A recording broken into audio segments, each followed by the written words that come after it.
Hello and welcome each and all to the Lady Boss Show. I am Janise Smith and it brings me great pleasure to be your host. And I'm so glad you tuned into the Lady Boss TV 1 channel. Today, I have the hardest working novelist in this side of town. I might even say as far as the world. Ladies, if you want to know how to publish and sell, hear this, 11,000 novels, then you got to stick around and hear my conversation with author of 3 and counting books. He's Douglas Gardham. Now, his unique approach of selling his book has earned him a lengthy profile in the Saturday Art section of the Global Mail. He's featured a second time in their Pursuit section in an all-ages piece book that shaped me. He's featured in the Sudbury Star, the Barrie Examiner, the Alliston Herald, I want to make sure I say that right, the Alliston Herald, the Kingston Herald, the Markham Review, but what brings it home for me is that he was featured in Snap Scarborough. And he's my very first Twitter blind date, and I have no regrets. Don't worry, I'm going to fill in the blanks. So you can see that we have a whole lot of goodness in store for you today. So ladies and the men who love us, sit back, grab your favorite cup of joe, and spend a little time with me. And when we come back, Douglas Gardham will be joining us.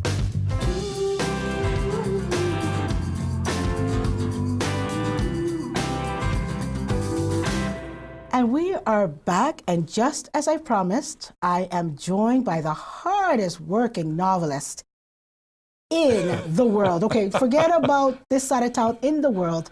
It's Douglas Gardham. Welcome to the show. Janise, thanks for having me on your show. It keeps getting extended, like bigger and bigger and bigger. Yes, well, you know, we met. It was a blind. Do you remember how we met? Yeah, I was going to say I was fairly new to Twitter at the time. In fact, Twitter's now become like huge for me. But I was going to say I get this little DM comes in and it says, and most of the time with DMs you kind of like, oh. Yes. And so I answered you, yes. And it came back, and I said, well, and like so much of this kind of activity has happened, you just kind of go out and find out. We had a wonderful night that night. It was like just to fill in the blanks a little bit, I had to celebrate the excellence in Scarborough, where we celebrate all that's good in Scarborough. And you just did your book, your first... Yeah, The Actor. The Actor. And I remember we never met before, but I followed you, you followed me. And I thought, you know, nothing asked, nothing gained, right? You were right on. And I crossed my fingers on my toes, and you responded that quickly. No, that was kind of quick, because we gave a book away that night, and I was going to say, and that was right, Baptista, they were right, the Jays were right at the end of the playoffs, right? Yeah. And I'm on, you know, doing my host thing, my duty, and I just see you come in, and you're holding up the book. I'm like, Twitter, so that was a day that I realized, first of all, the power of Twitter. Yeah, no, it's real. Right? Yeah. And secondly, now we have a new friendship. Yes, no, for sure. And I also realized that you basically, you know, will really, you know, go all out and, you know, you're not afraid to go out there and promote your book. Well, I won't say that I'm not afraid, but I don't let the fears stop me from taking a step forward. Yeah. And it's one of the things that I think has been, I'll say, almost kind of a signature that's come with the book. I really believe in these books, and I've been probably writing for most of my life. And now when you kind of are allowed to, shall we say, make what you considered your life's work actually your life's work, there's really no looking back. It's a pretty special thing to get to do. Yeah. So, and it's a privilege to me. So why not? I actually like that you said that you still feel the fear and you do it anyways, because that is what a successful person looks like. Somebody who's still afraid, is very afraid, but says, heck, I'm going to do it anyways. Well, it's one of those things that, in fact, when I was interviewed with the Globe, one of the things that kind of came up, I said, is you just get through this, and we all fear. I mean, it's just a human emotion that we have it. But when that fear locks you down, that's when it becomes like a bother. And there's times when that's probably important. But for this, I mean, it's not like terror. It's like, okay, this is what we've got to do. You learn new things and you find out. And that night was a great example of that. I met a dozen or so people. Yeah. And I was going to say some of that stuff still remains, Yeah, right? yeah. You came out to a book signing in Scarborough after that, yes, right? Absolutely. So that was kind of a really cool thing. Anytime you're in Scarborough now, you drop me a line and, you know. No, for sure. It's part of what you kind of have to do, I So guess. is that your unique approach? Because, you know, you're very proud of the fact that it has a unique approach. And I have friends and I know people who are really struggling to, you know, to sell their books. So for me, it was kind of fortunate in that I've spent the majority of my professional life in the engineering manufacturing world and as a businessman. So I was able to get an understanding. In fact, one of my last roles was, I'll call it marketing, which made me kind of laugh. Because in this new There's a story right there, I'll call it marketing. You're going to have to come back and explain that. Because it's one of those things that you start to learn. And when I've always said, especially to authors, you have to have a book. Not only is it a book, you have to believe in the book. It has to be, in your mind, a great book. To me, that's the thing. And nothing starts without that. And so what happened to me is a lot of things came together where I was working to enable me to go out and start to do it. And that's when I made the decision. The actor was first out, and I was fortunate. I won the fiction award from my publisher. Wow. And so I just said, well, how am I going to do this? Like, what are you going to do? I didn't know the how. And I think often combined with fear, not knowing the how in today's world, you stop. Like, you know the what or thing and so on, but how are you going to do that? I didn't know. Quite honestly, I just didn't know. So you kind of go out and you start to piece it together. I think part of it is you start to have, there's a little bit of an instinctual entrepreneur that kind of comes out, and you start to see, okay, this isn't quite going the way I thought it was going to go. Because you're thinking, I'm going to write now. I'm going to write every day. And I remember hearing in an interview from both Stephen King and J.K. Rowling was the fact that you have to protect your writing time. So I still write every day. I write before I came out here today. And do you get up early in the morning, or is it just like it varies a little bit now, Janise. Do you have those or is this just in the movies where you get up at 3 in the morning, you're like, I got this and I got to write it down? Well, you know what happens with that is when that happens, you do have to write it down. Because when you get up in the morning, it's gone. Yes. And it's odd, but you think in the middle of the night, oh, I'm going to remember this one. And you don't. But sometimes they're very interesting things that take place that you don't know about. So yes, for sure, that's what you do. But I don't have, outside of trying to get a certain amount done, and so I'm into editing actually now, deep into editing the third book of the trilogy of The Actor and the Musician. And there's a lot of different things kind of happening behind the scenes, which has got me on it. So I'm trying to do 4 to 10 pages a day of that kind of, shall we say, deep editing. But what I had followed for years, and I could get up early in the morning, 4:30, and I'd write a page a day. And I would do that over and over again. I've probably written every day for 30 years. But that's a gift that you have, though, in terms of, because I've met so many people that want to write a book, and it's not, I actually tried to sit down to write a book, and I realized it's not that easy to write a book, because you write the book and then somehow you think, oh, wait, that doesn't flow with, I got to go back and change this so that it flows better. It's one of those things I always say, because we get texting, we're emailing and all that thing, and how hard can writing be? Well, if you take something that's important to you, so you're going to write to, for example, a boss or a supervisor, maybe a loved one or a friend, you usually don't just spit it out, right? You get it written down, and then you start to go and figure out what it's going to take. And it usually doesn't take you 5 minutes. It usually takes you a lot longer. You start this long, it ends up to be this long. And that, to me, is what writing's about. And most people, when they get into that, it seems to me, that's an effort. That's a lot of work to kind of get that, and it's got to be right? So when you started out as your career, you didn't start off like saying, I'm going to make writing my How it happened is kind of unique, and I often will say now is, as a teenager, I was a voracious reader. I loved to read. I could see that. I could feel that. I was really, really good at math, and I struggled with sentence structure, which is not a combination that you would think for a writer anyway. And so the math led me to engineering. But I started a band in high school, and I found I could write music and quite easily. And then many call that the connection with math.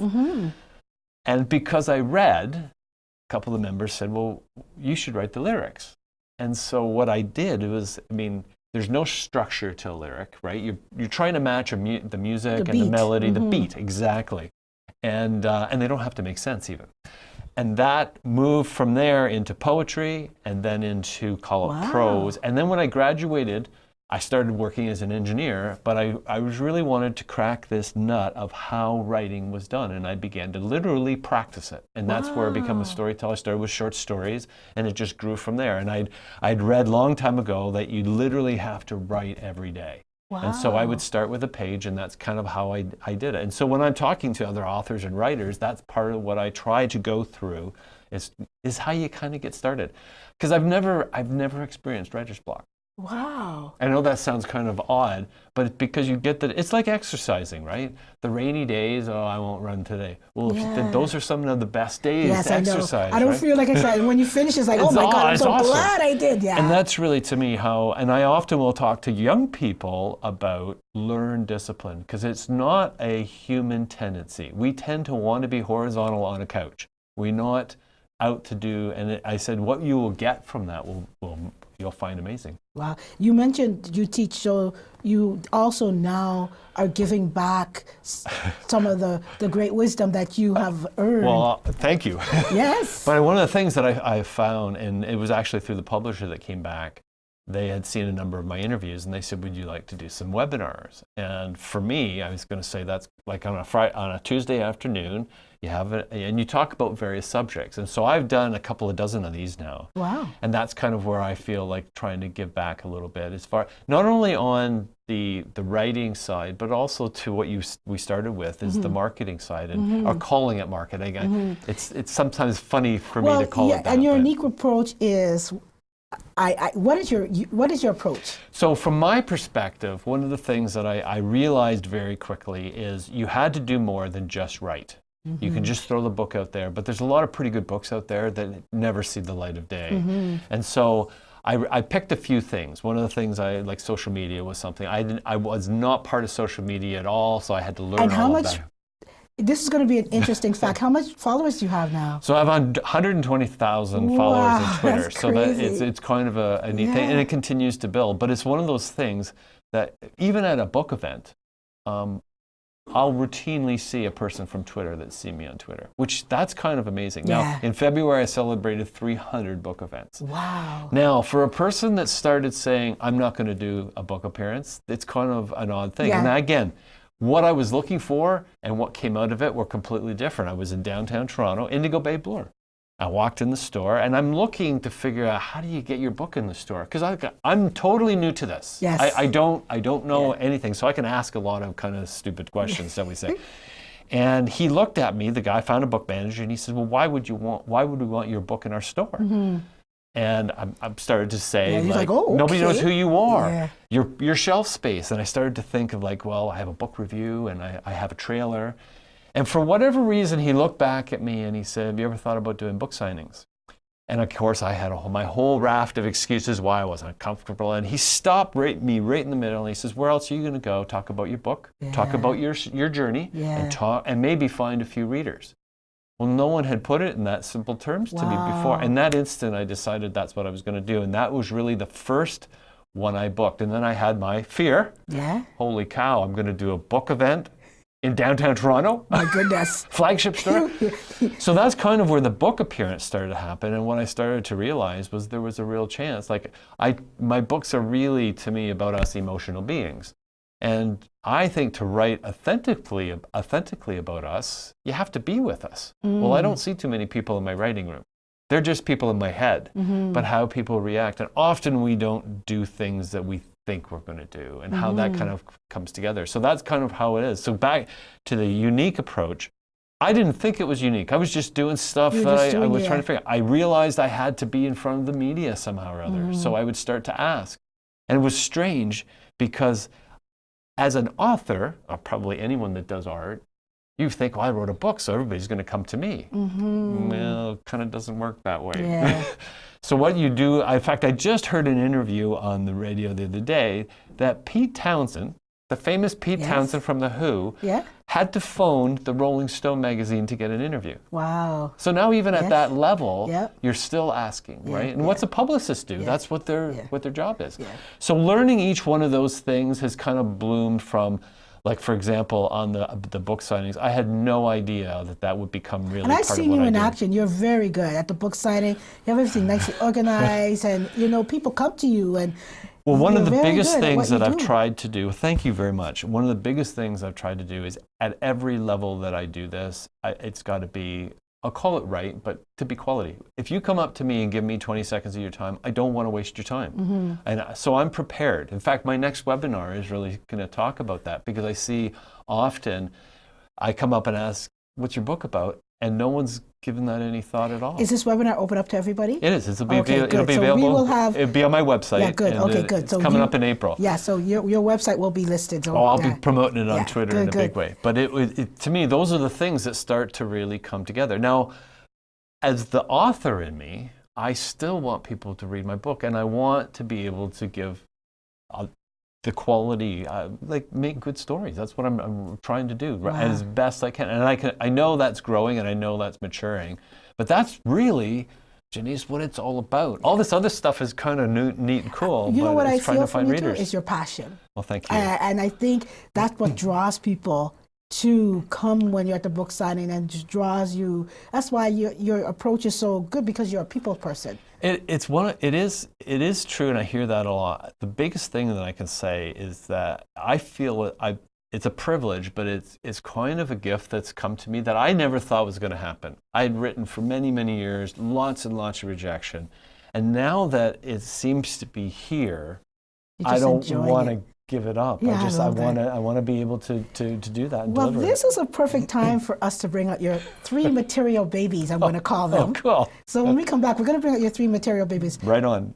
And I want you to tell me, what is your favorite book? No, don't tell me. Don't even let me know if you're going to answer that or not. Okay. We'll leave them hanging. Yeah, maybe he'll answer what his favorite book is, but we're definitely going to be bringing them out, and you can give us a little bit of a nutshell what they're all about. Oh, no, this is now I'm exciting excited. stuff. Yes, yes. So go refill your coffee and come on back to the other side. We're going to have Doug's material babies with us.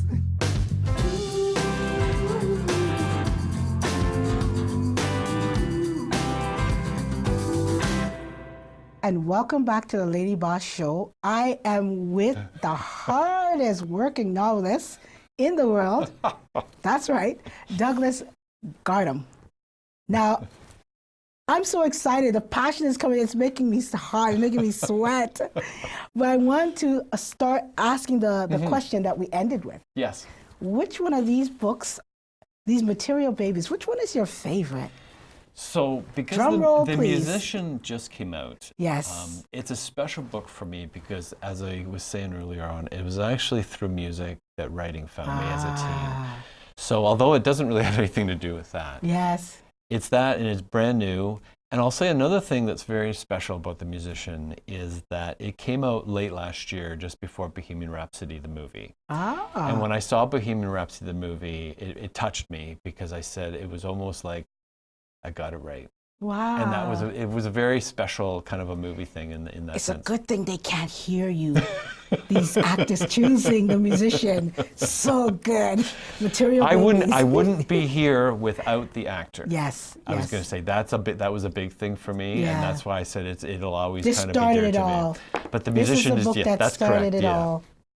So the actors really, it started it all. It's really the story of Ethan Jones and his journey of self-discovery and overcoming the trauma of a personal tragedy in his life, which he does in a somewhat unique way by chasing a dream, and hence the title. Only the dream is not what it seems. Now, you mentioned the Globe and Mail before. The Globe and Mail endorsed it with calling it a David Lynch-like thriller. And for me as an author, that's a pretty special thing for that to kind of happen. And in a way, it really made me recognize that the Globe read the book, because David Lynch's work, as you may know, is very much what you're watching is not what you think you're watching. Kind of a special trademark he has. And The Actor is very much a book like that. What you're reading is not necessarily what you think you're reading, but you do find out. Mhm. Do you ever dream that one day one of these books will be turned into a movie? So the actor has a screenplay. Last year we had a Wow. deal, very close to a deal, but the financing fell through. And I think the Put it publisher. out there. Put it out there. Yes, I was going to say we're always looking at this. It's in Yeah. Hollywood right now, believe it or not. I was in Hollywood pitching it, but it's down doing some circulation too. But for me, it's many people who have read it says it reads like a movie as far as how that kind of goes. For me, it would be a very special tribute in order for that to happen. In fact, we've talked about who would be Ethan Jones actually when you started thinking. So when the actor was originally written, so it's a long time ago. It started following to Titanic, so that's way back. It was Kevin Bacon. Wow. And then as it kind of switched and grew a little bit more, I saw Les Mis with Eddie Redmayne, and that's what it became. Now recently, which is interesting, it became Rami Malek from Bohemian Rhapsody. Will you have a little Mr. cameo Robot. appearance in the? Oh, you never know. The big thing is trying to see whether one day, and I'm actually certain one day it will be a movie. And I'm not certain. I know it's it's a pretty special thing for me, and it's just it's how it all came to come. We're getting closer all the time for sure. Wow. So The Musician, which is really the sequel now to The Actor, is like I said, it's a follow-up. It's really a story about music. It continues the story of Ethan Jones and his search for now not only who he is, but what he is, and his family struggling to stay together because of it. Interesting, many readers are already calling it a story of mental health. And the tagline for the book is "The musician gives voice to the song inside all of us." And that's why it's become kind of a special book to me. What I was trying to capture as an author in this book was that I believe music catches us and brings us together emotionally in many ways, connects us deeply. So not only catching the joy and happiness of emotion, but also the fear and terror that goes and bringing that together in the story. And also not only to musicians, but to the non-musician, that whole spontaneity that comes with performing music, getting to see live music, but also the spontaneity of creating music, where it comes from and how it comes down kind of as a gift. And as we were saying earlier, if you wake up in the night, if you don't capture it, when it comes down, it goes on to the next person. So The Musician is the next book, and there is a third book coming, which I'm deep in, and I'll share the title of it. It was in the Globe, is called The Author. It's all kind of linked up, by and large, through writing. The other one you point out is The Drive-In, and for me, it was a bit of an accidental book. And what I mean by that is I've been writing short stories really from the beginning. And I wanted to use a couple to help me promote The Actor. So it's in between The Actor and The Musician. And my publisher said, you should really do a collection. Well, I didn't want to just dump a bunch of short stories in a book. I thought not only the stories, but I thought readers deserve better than just dumping a bunch of stories. And I went back to this idea I had driving to work. You know how you pass the places when you drive to work? Okay, and you pass the places all the time, right? And they almost become part of your life, but you can never know what goes on inside them. Well, I knew I couldn't solve that dilemma, but I thought it was a neat way to bring short stories. So the idea here is you ride along with a person driving to work. They have some issues, hence the twist, because it is a collection of short stories with a twist. But along the way, you get to find out what goes on behind those doors and windows. What they pass, we, the reader, get to go inside.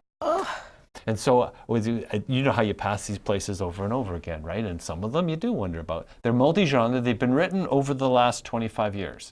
So there's there's a love story, there's a horror story, there's a suspense story, and along the way you get to find out why this particular drive-in is unlike any other. Wow. So you're definitely an artist that like Prince used to do.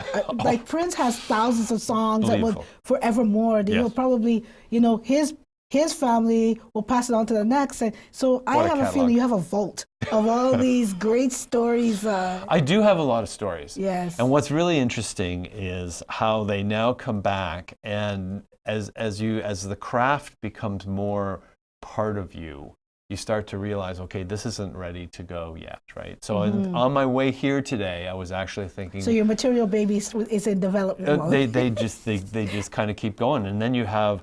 The thing that's really neat now is that all of me is kind of around this. So from observation, from participation, from talking to people, all of that now can find its way into different stories and how that kind of goes together. So, and of course reading. That was the second Globe. They asked the Globe. I was very fortunate in December for them to come back and ask me what were books that shaped my life over the years. And for an author, share that. You can imagine like what that's like. So the hardest part for me was picking the books. So I went back to my grade school days, and because each kind of stage in life they asked, right? So what was grade school? And I had read this book by Thor Heyerdahl called Kon-Tiki, which was an adventure story, true story, about him proving that the Indonesian islands were actually populated by the people of Peru rather than from Asia as they originally thought. And so he took this balsa wood canoe, or not canoe, but raft, and sailed the thousands and thousands of miles across the South Pacific Ocean. He won an Oscar for the documentary. They almost lost their lives. Wow. But as a kid, that was one of the first stories I ever remember. But books that have been huge to me, I liked Moby Dick. To me is just, that's what actually they titled the article, because I think his language that he uses is ageless. It richens with years. Ayn Rand was a particular one when I was at high school. At a certain part in my life, I kind of thought a little bit that way. The Stand by Stephen King. Again, I don't think I would be here without him, because his constant reader notes used to make me feel that I could be a writer. Wow. Like it just was one of those things. I used to just love them. And then recently, what was the book I was reading at the time? So I picked up and had grown a fondness for Cormac McCarthy, and he has the Border trilogy, which starts with All the Pretty Horses. And I've always loved Westerns, and he's kind of taken Western to another level, and his language is amazing. So it's kind of a really neat thing. But that's, in a nutshell, that was what was the article. Well, I tell you, just talking to you, just like writing was always, you were born to write. Like, it's funny how you went into the engineering field. Just the other day, I was reading, I don't know how I stumbled on it, but it was a guy that went to University of Toronto. He was a lawyer. He went past the bar, everything. But he always wanted to be a musician. I'm not a magician. Magician, that's right. Yeah. I thought I said musician. It's my accent. It tricks me up sometimes. But anyways, he wanted to be a magician. Yeah. And passed the bar, successful law, and he gave that all up to go, again, the fear. He was fearful. He's never done that before. He dropped everything he knew to go out and on the road. It happens a lot. In fact, I go back to the story of Queen in Bohemian Rhapsody. Every one of those band members outside of Freddie Mercury were a professional individual, outside of a musician. Brian May, who's the guitarist, was an astrophysicist. Wow. The drummer, Roger Deacon, was a dentist. Wow. Even Deacon, who was the bass player. Could you imagine telling your parents, Mom, thanks for all that education. I'm going to be a drummer. And you can imagine. But look how successful he is, right? But imagine what they would have gone through to really deal that. But I think that's part of, and that's why I said, I wrote a blog on this not that long ago, and I said it's never too late. I kind of quoted the late Tom Petty about it, and you get to a point, I think, in your life where, and it can happen at any point, young or old, but it just, and I'm kind of at that point now with this. I don't want to do anything else. And one of his comments was, because they were asking him, what advice do you have for a young person? Yeah. And he said, well, this young man, he says, I just love music, Mr. Petty. But this other thing came up and it looks pretty good. What should I do? And Petty said, you should do the other thing. And the guy who's interviewing him prior to the 40th anniversary, he says, why would you advise a young man not to chase his dreams? And he says, well, it's become, to my experience, that in the arts, I found music with the Beatles and with Elvis, and I never wanted to do anything else. But what I've seen is that it will test you to such a level that if there's anything else that starts to look pretty good, you're going to go and do that. And so that's why I said everyone has that point, and at some point, you can't do it, probably. But I was going to say, when you find that, then it just changes things. And you do need enormous amounts of support. Like I was going to say, my wife, I couldn't do this if she didn't support it. Like it's just. You read my mind, because that was my next question. Well, she has said when we started The Actor, and the whole, how it all came together was kind of a neat story. And I said, well, what do you think we should do? And she says, you've wanted to do this your whole life. Wow. There's not even a question. Why wouldn't you do this? Yeah. And she's so, a keeper.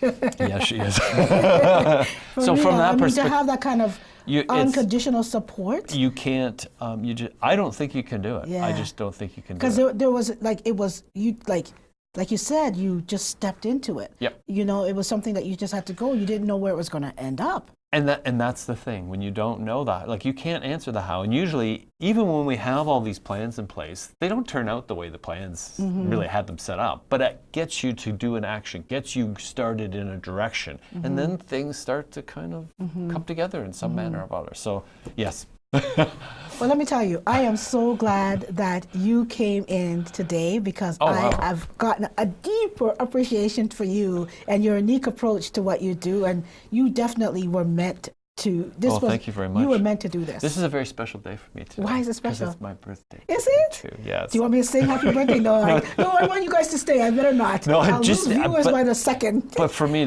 for you to invite me down to this interview today, I was going to say, and to be on here, like, it's just one of those things that you just can't replace. I'm glad you decided to spend a little time with me on your day. I feel great about it. There might be a surprise birthday party waiting for you back home. You never know. Yes. Well, thank you. Thank you. That's great. Yes.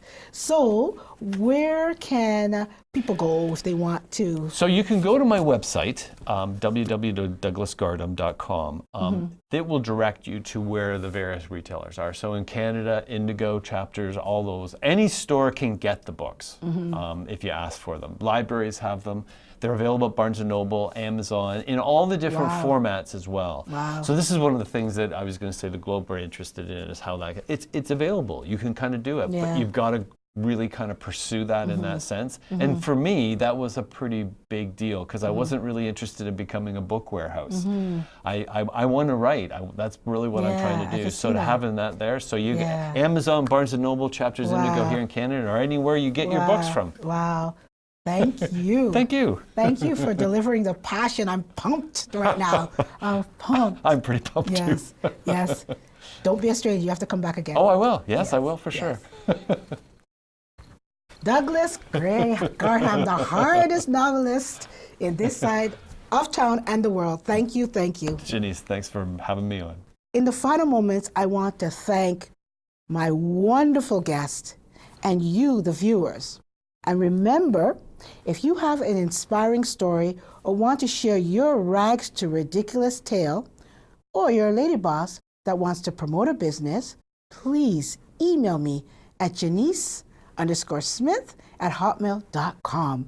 And don't forget to subscribe to the Lady Boss TV 1 YouTube channel. And follow me on Twitter at Janise1. And remember, keep on smiling. Goodbye.